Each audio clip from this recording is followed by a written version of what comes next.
ಅಕ್ರಮ ಹಣ ವರ್ಗಾವಣೆ ಪ್ರಕರಣದಲ್ಲಿ ಇದೀಗ ಕಾಂಗ್ರೆಸ್ ಶಾಸಕರಿಗೆ ಬಿಗ್ ರಿಲೀಫ್ ಸಿಕ್ಕಿದೆ. ಚಿತ್ರದುರ್ಗದ ಕಾಂಗ್ರೆಸ್ ಶಾಸಕರಿಗೆ ಜಾಮೀನು ಮಂಜೂರಾಗಿದೆ. ಕಾಂಗ್ರೆಸ್ ಶಾಸಕ ವೀರೇಂದ್ರ ಪಪ್ಪಿಗೆ ಜಾಮೀನು ಮಂಜೂರಾಗಿದೆ. ನಿಜವಾಗ್ಲೂ ಬಿಗ್ ರಿಲೀಫ್ ಇದು.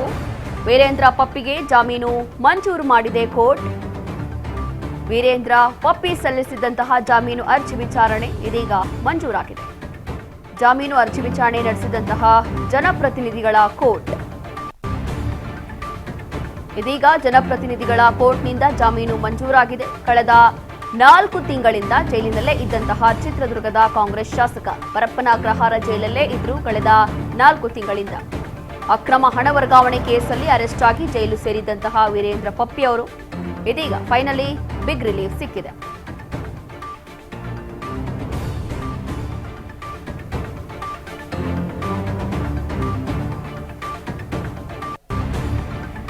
ಜಾಮೀನು ಅರ್ಜಿ ವಿಚಾರಣೆ ನಡೆಸಿದೆ ಕೋರ್ಟ್. ಇದೀಗ ಒಂದು ಬಿಗ್ ರಿಲೀಫ್ ಅನ್ನ ಕೊಟ್ಟಿದೆ.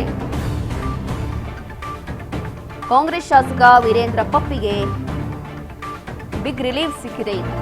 ಅಕ್ರಮ ಹಣ ವರ್ಗಾವಣೆ ವಿಚಾರ, ಅದರಲ್ಲೂ ಕೂಡ ವೀರೇಂದ್ರ ಪಪ್ಪಿ ಅವರ ವಿಚಾರಕ್ಕೆ ಸಂಬಂಧಪಟ್ಟಂತೆ ಇಡಿ ಎಂಟ್ರಿ ಕೊಟ್ಟಿತ್ತು. ಇಡಿ ಎಂಟ್ರಿ ಕೊಟ್ಟಿರುವಂತಹ ಸಂದರ್ಭದಲ್ಲಿ ವೀರೇಂದ್ರ ಪಪ್ಪಿ ಅವರ ಮನೆ, ಕಚೇರಿ ಅಥವಾ ಪಬ್ಗಳಿರ್ಬೋದು, ಕೆಸಿನೋ ಇರ್ಬೋದು, ಇದೆಲ್ಲವೂ ಕೂಡ ದಾಳಿ ನಡೆಸಿದ್ರು ಇಡಿ ಅವರು. ತದನಂತರ ದಾಳಿಯ ಸಂದರ್ಭದಲ್ಲಿ ದೊಡ್ಡ ಪ್ರಮಾಣದ ಚಿನ್ನ, ಹಣ ಎಲ್ಲವೂ ಕೂಡ ಪತ್ತೆಯಾಗಿತ್ತು. ಅದಾದ ನಂತರ ವೀರೇಂದ್ರ ಪಪ್ಪಿ ಲಾಕ್ ಆಗಿದ್ರು. ಪರಪ್ಪನ ಅಗ್ರಹಾರ ಜೈಲಿನಲ್ಲಿ ಕಳೆದ 4 ತಿಂಗಳಿಂದ. ಇದೀಗ ಕಾಂಗ್ರೆಸ್ ಶಾಸಕರಾಗಿರುವಂತಹ ವೀರೇಂದ್ರ ಪಪ್ಪಿಗೆ ಜಾಮೀನು ಮಂಜೂರಾಗಿದೆ. ಚಿತ್ರದುರ್ಗದ ಕಾಂಗ್ರೆಸ್ ಶಾಸಕ ವೀರೇಂದ್ರ ಪಪ್ಪಿ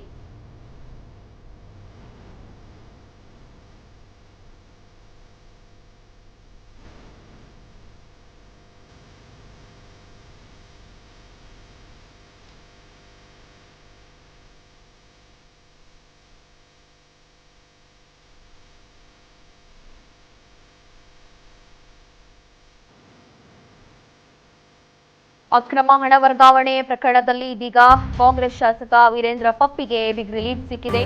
ಚಿತ್ರದುರ್ಗದ ಕಾಂಗ್ರೆಸ್ ಶಾಸಕ ವೀರೇಂದ್ರ ಪಪ್ಪಿ ಕಳೆದ 4 ತಿಂಗಳಿಂದ ಪರಪ್ಪನ ಅಗ್ರಹಾರ ಜೈಲಲ್ಲೇ ಇದ್ರು. ವೀರೇಂದ್ರ ಪಪ್ಪಿ ಪರಪ್ಪನ ಅಗ್ರಹಾರ ಜೈಲಲ್ಲೇ ಇರುವಂತಹ ಸಂದರ್ಭದಲ್ಲಿ ಡಿಸಿಎಂ ಡಿಕೆ ಶಿವಕುಮಾರ್ ಹೋಗಿ ಭೇಟಿ ಮಾಡಿ ಬಂದಿದ್ರು, ವಿಚಾರಿಸಿ ಬಂದಿದ್ರು. ತದನಂತರ ಅವ್ರಿಗೆ ಧೈರ್ಯ ತುಂಬಿ ಬಂದಿದ್ರು. ಆದಷ್ಟು ಬೇಗ ನೀವು ಹೊರಗೆ ಬರ್ತೀರಿ ಅಂತ ಹೇಳಿ ಧೈರ್ಯ ತುಂಬಿ ಬಂದಿದ್ರು. ಇದೀಗ ಅದರಂತೆ ಇದೀಗ ವೀರೇಂದ್ರ ಪಪ್ಪಿಗೆ ಬಿಗ್ ರಿಲೀಫ್ ಸಿಕ್ಕಿದೆ. ಅಕ್ರಮ ಹಣ ವರ್ಗಾವಣೆ ವಿಚಾರ, ಕ್ಯಾಸಿನೋಗಳನ್ನ ನಡೆಸ್ತಾ ಇದ್ರು, ಬಹಳಷ್ಟು ಕ್ಯಾಸಿನೋಗಳನ್ನ ನಡೆಸ್ತಾ ಇದ್ರು ವೀರೇಂದ್ರ ಪಪ್ಪಿ. ಆ ಒಂದು ಕ್ಯಾಸಿನೋಗಳ ಮೇಲೆ ಇಡಿ ದಾಳಿ ನಡೆಸಿತ್ತು.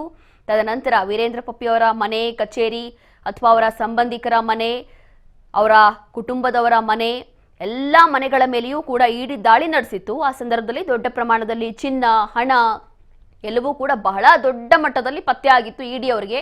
ತದನಂತರ ತಲಾಶ್ ನಡೆಸಿದ್ರು. ಎಲ್ಲವೂ ಕೂಡ ಈ ಒಂದು ಪ್ರಕರಣದಲ್ಲಿ ಅಕ್ರಮವಾಗಿ ಹಣ ವರ್ಗಾವಣೆ ಮಾಡ್ತಿದ್ದಾರೆ ಅಥವಾ ಎಲ್ಲವೂ ಕೂಡ ಇಲ್ಲೀಗಲ್ ಆಗಿ ನಡೀತಾ ಇದೆ ಅನ್ನೋ ಒಂದು ಪ್ರಕರಣದಲ್ಲಿ ವೀರೇಂದ್ರ ಪಪ್ಪಿ ಅರೆಸ್ಟ್ ಆಗಿದ್ರು ಕಳೆದ 4 ತಿಂಗಳ ಹಿಂದೆ. ಅವತ್ತಿನಿಂದ ಪರಪ್ಪನ ಅಗ್ರಹಾರ ಜೈಲಲ್ಲೇ ಇದ್ರು. ತದನಂತರ ಡಿಸಿಎಂ ಡಿಕೆ ಶಿವಕುಮಾರ್ ಅವರು ಕೂಡ ಹೋಗಿ ಭೇಟಿಯಾಗಿ ಬಂದಿದ್ರು. ವೀರೇಂದ್ರ ಪಪ್ಪಿ ಅವರಿಗೆ ಒಂದು ಧೈರ್ಯ ತುಂಬಿ ಬಂದಿದ್ರು, ಆದಷ್ಟು ಬೇಗ ತಾವು ಹೊರಗೆ ಬರ್ತೀರಿ ಅಂತ. ನೋಡಿ, ಇವಾಗ ಬಿಗ್ ರಿಲೀಫ್ ಸಿಕ್ಕಿದೆ ಕಾಂಗ್ರೆಸ್ ಶಾಸಕ ವೀರೇಂದ್ರ ಪಪ್ಪಿ ಅವರಿಗೆ. ನೋಡಿ, ಒಂದು ದೃಶ್ಯಗಳಲ್ಲಿ ಗಮನಿಸ್ತಾ ಇದ್ದೀವಿ, ಯಾವಾಗ ಇಡಿ ರೇಡ್ ಮಾಡಿತ್ತಲ್ಲ ಆ ಒಂದು ಸಂದರ್ಭದ ಒಂದು ಫೋಟೋಗಳು. ಕಾರಣ ಏನು ಅಂತಂದ್ರೆ ವೀರೇಂದ್ರ ಪಪ್ಪಿ ಅವರ ಮೇಲೆ ಒಂದಷ್ಟು ಆರೋಪಗಳು ಇರುತ್ತೆ. ಇಡಿ ಅವರಿಗೆ ಈ ಮಾಹಿತಿ ಗೊತ್ತಾಗುತ್ತೆ. ತದನಂತರ ವೀರೇಂದ್ರ ಪಪ್ಪಿ ನಡೆಸ್ತಾ ಇದ್ದಂತಹ ಕೆಲವೊಂದು ಕ್ಯಾಸಿನೋಗಳು, ಬಾರ್ಗಳು, ರೆಸ್ಟೋರೆಂಟ್ಗಳು, ತದನಂತರ ಅವರ ಕಚೇರಿ ಇರ್ಬೋದು, ಅವರ ಮನೆ ಇರ್ಬೋದು, ವೀರೇಂದ್ರ ಪಪ್ಪಿ ಅವರ ಸಹೋದರರ ಮನೆ ಇರ್ಬೋದು, ಎಲ್ಲಾ ಮನೆಗಳ ಮೇಲೆಯೂ ಕೂಡ ಇಡಿ ದಾಳಿ ನಡೆಸಿರುತ್ತೆ. ದಾಳಿ ನಡೆಸಿದಂತಹ ಸಂದರ್ಭದಲ್ಲಿ ಬಹಳಷ್ಟು ದೊಡ್ಡ ಪ್ರಮಾಣದಲ್ಲಿ ನಗದು, ಚಿನ್ನ, ಬೆಳ್ಳಿ, ವಜ್ರ ಎಲ್ಲವೂ ಕೂಡ ಪತ್ತೆ ಆಗುತ್ತೆ. ಒಂದು ಕ್ಷಣ ಪೊಲೀಸರೇ ನೋಡಿ ಅದನ್ನ ಶಾಕ್ ಆಗ್ಬಿಡ್ತಾರೆ. ಇಷ್ಟೊಂದು ದೊಡ್ಡ ಮಟ್ಟದಲ್ಲಿ ಇದೆಯಾ ಅಂತ ಹೇಳಿ ಶಾಕ್ ಆಗ್ತಾರೆ. ಅಂತಹ ಒಂದು ಪ್ರಕರಣ ಇದು. ಇದೀಗ ಈ ಒಂದು ಕೇಸಲ್ಲಿ ಒಂದು ರೀತಿಯಾಗಿ ವೀರೇಂದ್ರ ಪಪ್ಪಿಗೆ ಬಿಗ್ ರಿಲೀಫ್ ಅಂತ ಹೇಳಬಹುದು. ತದನಂತರ ಇಡಿ ಯಾವಾಗ ಎಂಟ್ರಿ ಕೊಟ್ಟಿತ್ತು, ರೇಡ್ ಮಾಡಿತ್ತು, ಅದಾದ ನಂತರ ವೀರೇಂದ್ರ ಪಪ್ಪಿ ಅವರ ಎಷ್ಟೊಂದು ಅಕೌಂಟ್ಸ್ ಇದೆ, ಬ್ಯಾಂಕ್ ಅಕೌಂಟ್ಸು, ಎಲ್ಲೆಲ್ಲಿ ಹಣ ವರ್ಗಾವಣೆ ಆಗ್ತಾ ಇದೆ, ಎಲ್ಲಿಂದ ಹಣ ಬರ್ತಾ ಇದೆ, ಎಲ್ಲವೂ ಕೂಡ ಜಾಲಾಡಿತ್ತು. ಜಾಲಾಡಿ ತದನಂತರ ಇವರಿಗೆ ಅರೆಸ್ಟ್ ಮಾಡಿಕೊಂಡಿದ್ರು. ಅರೆಸ್ಟ್ ಮಾಡಿ ತದನಂತರ ಪರಪ್ಪನಾಗ್ರಹಾರ ಜೈಲಲ್ಲೇ ಕಳೆದ 4 ತಿಂಗಳಿಂದ ವೀರೇಂದ್ರ ಪಪ್ಪಿ ಅವರು ಇದ್ರು. ಇದೀಗ ಈ ಒಂದು ಪ್ರಕರಣದಲ್ಲಿ ಒಂದು ಬಿಗ್ ರಿಲೀಫ್ ಸಿಕ್ಕಿದೆ ಕಾಂಗ್ರೆಸ್ ಶಾಸಕ ವೀರೇಂದ್ರ ಪಪ್ಪಿ ಅವರಿಗೆ. ಕಾರಣ ಇಲ್ಲಿ ಜಾಮೀನು ಮಂಜೂರಾಗಿದೆ.